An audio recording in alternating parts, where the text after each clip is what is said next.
Hey friends, happy Holy Thursday or Maundy Thursday. Why is it called Maundy? Well, we'll get to that in a second. But this is the day. This is the day of the Last Supper.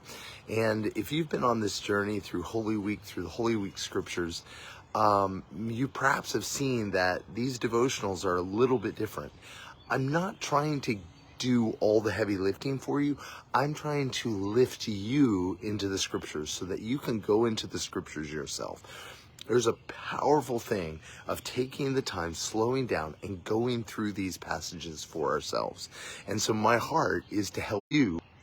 And so today, again, we see that, in the same way as Jesus set up the disciples with the donkey, he said he set them up for the upper room. You've got to understand, trying to get a room in the middle of the feast at Passover in Jerusalem was insane. The population of Jerusalem at this time was about 100,000. It would swell to 300,000 to 1 million people, and everybody is renting out their rooms, everybody. And so there are no rooms. These rooms have been reserved for generations in some cases, right? And so this is the most insane thing. And yet, all they say is, our master requires. Amazing provision of the Lord for this moment. And this moment, yes, it's important, but it's not, that room is not essential, and yet God makes this extravagant provision for it. And so here they have the upper room, and we have, in John, we see that he starts with the washing of feet. And one of these favorite lines, I love this, is it says that the evening meal was in progress, and the devil had already prompted Judas, the son of Simon Iscariot, to betray Jesus. Jesus knew that the Father had put all things under his power, and that he had come from God and was returning to God. So, knowing that he is God, what does he do? He got up from the meal, took off his outer clothing, and wrapped a towel around his waist.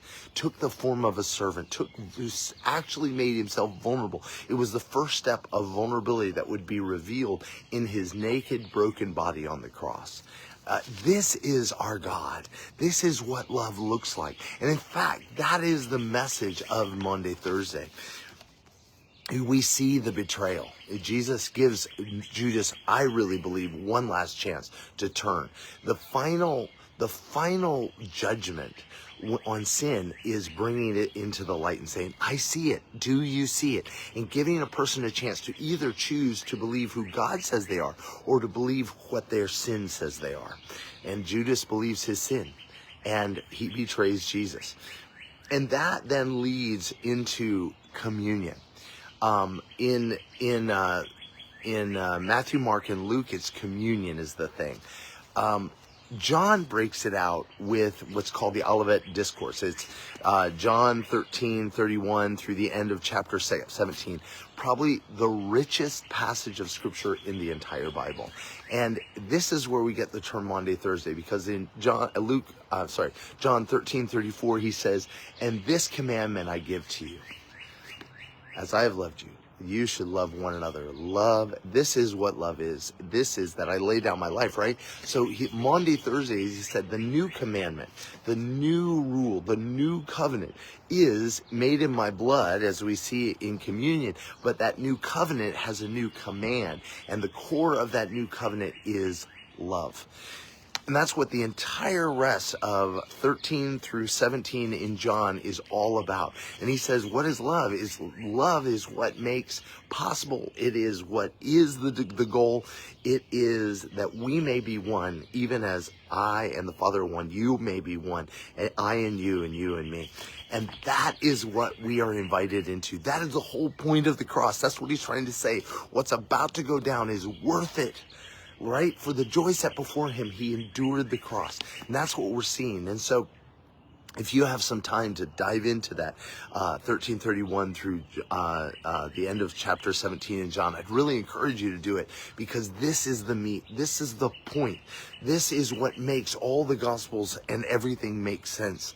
And so as on the backside of that, right? When does he tell this? He only tells this when Judas has left the room. He's only telling it to the people who said, yeah, we're in it.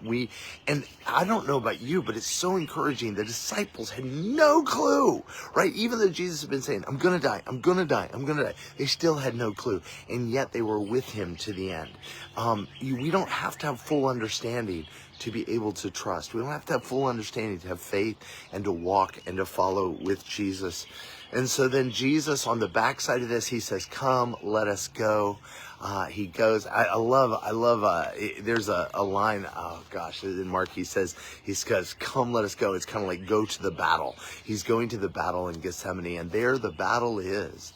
Not my will, but yours be done, right? Not my will, but yours. In fact, love lays down its life for others. Love chooses the other. And that's what we see in Jesus as Jesus is praying. But even the disciples, again, they don't get it. They're not participating. But Jesus steps forward. And again, later he says, I don't lay down nobody takes my life from me. I lay it down of my own accord. That's what we see here as he goes to meet Judas, who betrays him. And so as you're reading through these passages, I want to keep love at the forefront of your mind. That's what we see throughout. What is love look like? What does love look like? Because that's what Maundy means. Maundy means mandatum, which is commandment.